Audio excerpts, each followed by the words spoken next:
We go over to the Kraken here, and for some reason, when I was putting out my notes into the Kraken segment, I was like, oh, there's really not that much going on. And then I remembered that's a lie.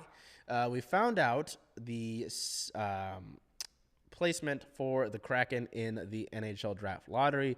The NHL Draft lottery did not give the Kraken the first overall pick, unfortunately, even though they had a whopping 6% odds to get that first overall pick and a chance to select Macklin Celebrini. So nothing there. That goes to the San Jose Sharks. They will select 8th in this year's first round. So it's a draft, though, loaded with a good amount of talent.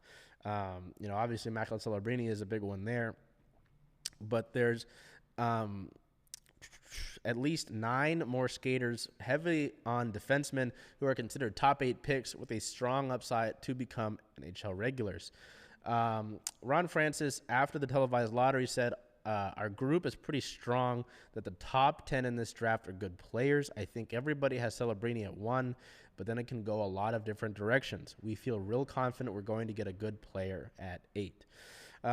Looking at a few players previously who have been available at the number 8 spot, you look at Willie Nylander, who signed a massive contract with the Toronto Maple Leafs previously, Jeremy Roenick and Daryl Sittler, Ray Bourque, Grant Fuhrer, last summer's pick at number 8, Ryan Leonard, selected by the Washington Capitals, notched 31 goals and 29 assists across 60 points in 41 games for Boston University. No, that's interesting to see there. Seattle had a low chance to move up and a really low chance to move back. So staying at the number 8 overall pick was really, it made sense. There's not a lot of surprise there. But so we'll see there. The NHL draft will be held within the Sphere in Las Vegas. It will represent the first live event broadcast from the newly opened Vegas attraction, the Sphere, for this upcoming NHL draft. In addition to that, we've got a bunch of Kraken players on World Championship roster. 7 of them in a 2023 second rounder representing 6 different countries at the IIHF World Championship, as Philip Grubauer made 35 saves in a big opening day win. So pretty cool there. We go to it here. Let's see what we've got currently. On opening day, May 10th, both Jared McCann and Team Canada, Jared McCann and Brandon Tanev, helping Team Canada currently. McCann said he's very happy to be back on the ice. He's stationed in Prague, one of the 2 cities in Czechia hosting the 2024 IIHF Men's World Championships, representing Team Canada alongside Brandon Tanev and Jamie Alexiak. In some pre-tourney practices in the game against Team Hungary in Budapest, McCann said it's been great so far. I have past relationships with some players, such as Michael Bunting. We played together in the Sioux.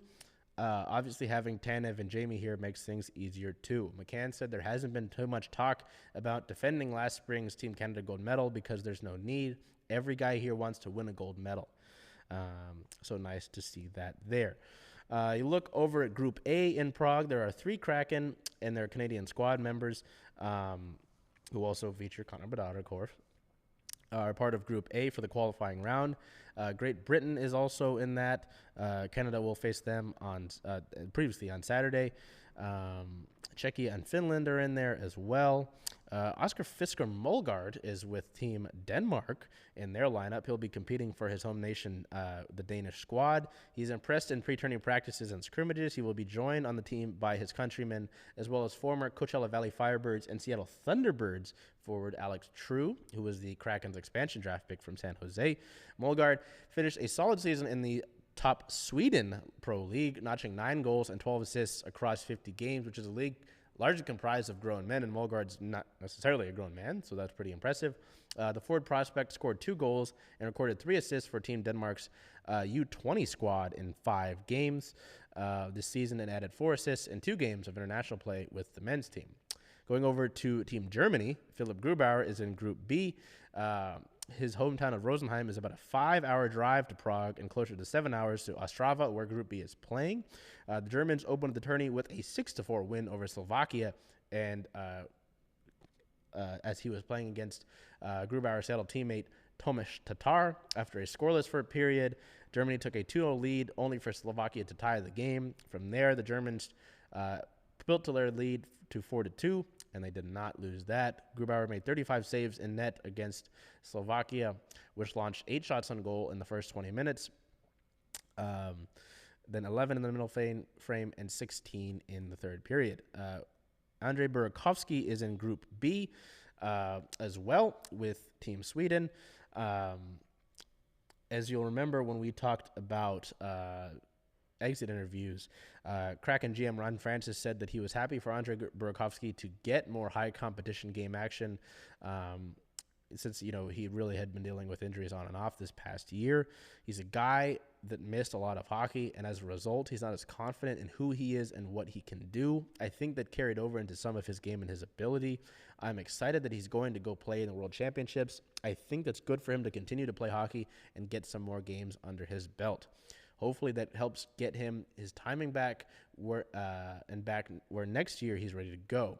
Sweden won their opener, beating Team USA for a 5-2 result. Along with Germany, Sweden, USA, and Slovakia, Group B includes France and Kraken center Pierre-Edouard Bellemare, who is a stalwart for his native country, whose international play prompted NHL interest that would help land him as a 28-year-old rookie who has now played in 700-plus NHL games. Bellemare and his French teammates will first face Kazakhstan. Poland, 2002 was the last time that they were in the top tier of the IIHF Worlds, and Latvia fill out Group B. So we've got that, and then there's a little bit interesting. There's been a lot of speculation recently. There's always a lot of talk about the Sonics in this city, of course, but further speculation took off last week from when Kraken co-owner Samantha Holloway teased a summer rollout of an umbrella company that would presumably encompass the potential of a revived Sonics franchise in the NBA, given her family's pledge to seek any availability for an NBA team. That rollout will continue an offseason of major Kraken change on and off of the ice, as well as in the team's executive ranks and now beyond with this new company. In an email message that was sent out to season ticket holders, it was said to watch out for a parent brand that will umbrella the Kraken brand and prepare for other big opportunities. There was no specification further on that, or no specific wording about basketball at all.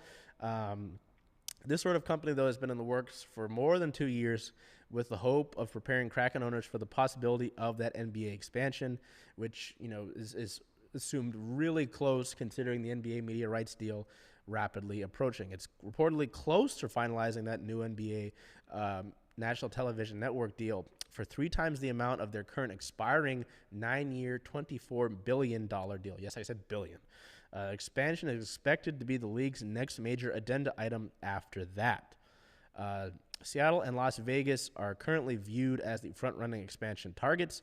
Nothing is necessarily imminent, but the Kraken forming that umbrella company does leave them well-positioned to help NBA expansion come here if that's so to arise. In a report from Jeff Baker of the Seattle Times, a source close to the team explained as the Kraken organization grows and takes on projects like renovation of Memorial Stadium, the need for umbrella brand becomes clear. Nothing's changed within the NBA, but obviously you have to be careful with that process and take it one step at a time. As you'll know, the Kraken ownership group led by Holloway and her co-owner, father David Bonderman, are entwined with Todd Lewicki's OVG company in the $150 million rebuild of a Memorial Stadium at the Seattle Center into a new modernized 10,000-seat venue by the 2027 year. This One Roof partnership name is a nod to the NHL team's One Roof Foundation charity arm, which handles the public schools component of the project. So there's that to look forward to. Obviously, there's nothing that's finalized, but something to really pay attention to, and obviously a lot of folks are excited about. Hey, Charles. Hey, Jen. Hey. Where are you going to watch all those Kraken away games? Kraken away games, making a push. I was thinking of coming here just because Rough and Tumble is the home of Circling Seattle sports, only if that's okay with you. I mean, I love that idea. Hope to see you here.